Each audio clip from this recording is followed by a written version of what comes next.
नवीन बाबू को जेतेबेले देशर एक नंबर मुख्यमंत्री कह जाए जड़े ओडिया भावे मते भी गर्व लगे। आम राज्य पई यह एक गर्वर कथा, किंतु मु बुझी पारे ना राज्यर कौन परिवर्तन होईची। पिला बेले जेमिति थिला आज भी सेमिति लागुची, खाली फरक एतिकी एबे किछि बड़ बड़ कोठा तैयारी हो जाइछि, किंतु गरीब आज भी गरीब आउ धनी क्रमशः धनी हो चली। सरकार कहउचंती विकास हेउछि, किंतु मु अनुभव करि पारुनी विकास को। जड़े गरीब लोक को खाद्य सुरक्षार वंचित होबाकू मु देबिनी। राज्यर विभिन्न स्थान में मुख्यमंत्री फोटो सहित एई लेखार लागिछि विभिन्न होर्डिंग। तेबे प्रश्न उठुछि, जेउ अर्थ खाद्य सुरक्षा योजना पई खर्च हेबो ता कोन मुख्यमंत्री निज हातरू देउछंती? आमे समस्ते जानिछु से अर्थ लोकंक टिकसरु आसुछि, राज्यर टिकसरु आसुछि। सरकार तो आम समस्तंकर, समस्तंकु नेई सरकार। तेबे जणे भी गरीब लोक को खाद्य सुरक्षार वंचित होबाकू मु देबिनी बोली कहिबा केते दूर यथार्थ? ए नेई प्रतिवादर स्वर भी नाही। पुणी स्वाधीनतार प्राय 70 वर्ष पर मध्य 4.5 कोटी ओडियांक मध्यरु 3.5 कोटी ओडियांकु 2 ओली सुषम खाद्य पई खाद्य सुरक्षा योजना रे शामिल हेबाकू पडुछि। एई बोधे विकास और आदर्श सरकारर लक्षण? सतरे दुर्भाग्यजनक। 2000 मसीहारू 2018 पर्यंत बीजेडी सरकार शासन रे अछि। लागुछि सते जेमिति विकासर ना नेई जेउ योजना रे भोट मिलिबो सेही भली योजना करूचंती सरकार, किंतु राज्यर सामग्रिक विकास होउनी। आउ लोक भी एठी अजब नोट पाई भोट दबारे विश्वास करती।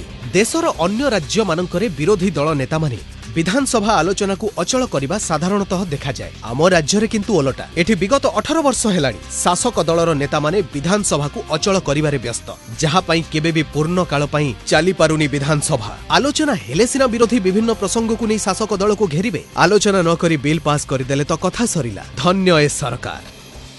एबे पुणी विधान परिषद गठन हेलानी। जेउ नेता मानकु टिकट न देबे तांकु शामिल करिवे विधान परिषद रे। नेता भी खुश आउ नवीन बाबू भी खुश। 2016 पर्यंत नवीन बाबूंक विकल्प बोली केही नथिले। 2016 रे लोकलोचन को आसिले धर्मेंद्र प्रधान। जहा भी हेउ एबे ओडिसा रे विरोधी नेता आउ विकल्प देखिबाकू मिलिला, जहा राज्य पई एक शुभ संकेत।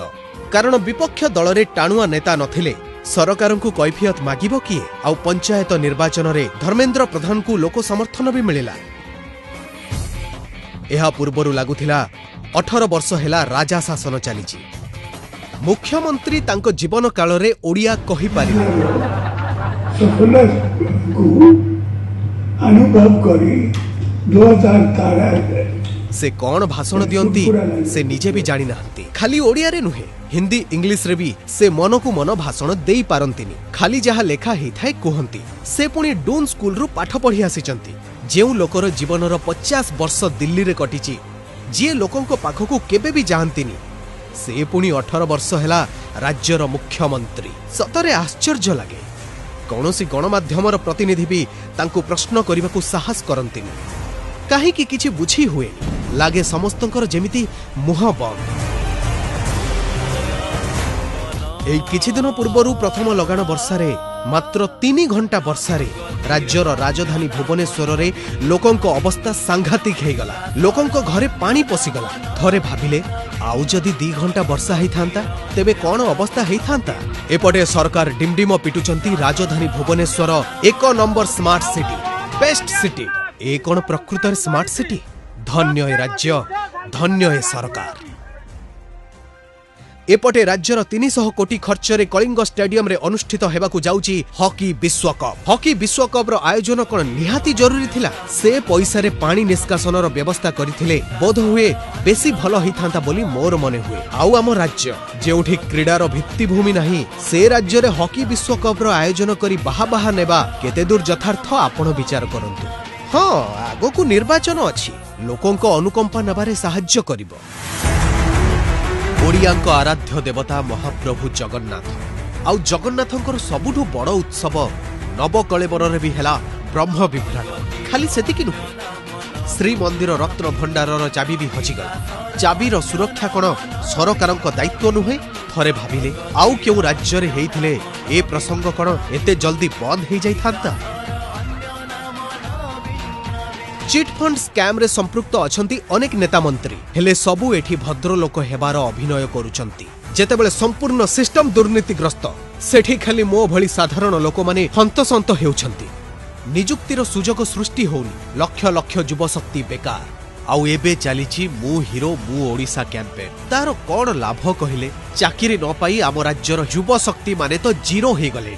तेणु मु हिरो कैंपेन बदल रे जदि युवा शक्ति मानक पई निजुक्ति सुजोग सृष्टि करा जाई थांता तेबे बेसी भलो ही थांता बोली मु भाबुची। शिक्षा क्षेत्र रे आखि दृश्या विकास भी होउनी। मो बापा पढ़ुथिला बेले उत्कल विश्वविद्यालय अवस्था जेमिति थिला मु पढ़िला बेले भी सेमिति थिला आउ एबे भी सेमिति। आउ केते दिन आमे चलै नौथबा एबे भी आम राज्य विकास दौड़ रे खूब पछरे। मुख्यमंत्री पुणी डून स्कूल रु पाठ पढ़ी आसिचंती बोली आमे सुनिछु। सरकारी बेसरकारी हॉस्पिटल रो भी अवस्था समान। भल चिकित्सा पाई अंतर्जातीय स्तर रो हॉस्पिटल नाही। कैपिटल हॉस्पिटल रे ट्रोमा केयर सिस्टम भी हेई पारिलानी ए जाय। एक्सीडेंट हबारे राज्यर राजधानी भुवनेश्वर अन्य सहर मानकठु बहु आगरे। सबु पुलिस फोर्स तो सते जेमिति नवीन बाबूंको सेवारे थिबा परि लागुची। आउ दुर्घटना बढ़िबनी तो कौन हबो? गुरुप्रिया सेतु तैयारी हेला 150 रु अधिक गाँव लोक एथिरु उपकृत हेबे। भल कथा, किंतु सीएजी रिपोर्ट कहूची एथिरे 74 कोटीर घोटाला हेछि। एसबु पैसार हिसाब तो केही मागु नाहंती। दुर्नीति दिनकु दिन बढ़िबारे लागिछि। जहार ज्वलंत उदाहरण हेउची बोमिखाल फ्लाईओवर। निम्न मानर काम पाई 2 थर भांगिला, लोके मले। एसबु पैसा खाउची कि? खाली कोन कॉन्ट्रैक्टर एथिपाई दायी? जेउ नेता मंत्री एहाकु प्रोत्साहन देउछंती सेमाने लोकलोचनकु आसीबे केबे? मुंड पिछा आय तालिकारे ओडिशार स्थान 20। एई कोन विकसित राज्यर परिचय? प्रकृत रे भारत वर्षरे ओडिशार स्थान केउठी? राज्यर सामग्रिक विकास हेला भली तो मने हेउ नाही। चिंता करिवार समय आसीछि। आगकु आसुछि निर्वाचन। आउ सरकारी दलर प्रचार पाई खर्च हेबो 150 कोटी। ए पैसा सबु काहार कहिले? लोकंकर ना बिजु जनता दलर? शेषरे मु एतेके कहिबी नवीन बाबू जणे सफल राजनेता। कारण 18 वर्ष हेला सीए शासन रे अछंती, किंतु राज्यर विकास करिबारे विफल हेइचंती। मु कांग्रेसर नुहे कि बीजेपी रो नुहे। मु चाहूची परिवर्तन। काले परिवर्तित सरकार मो राज्य को विकास आड़को नहीं जिवो।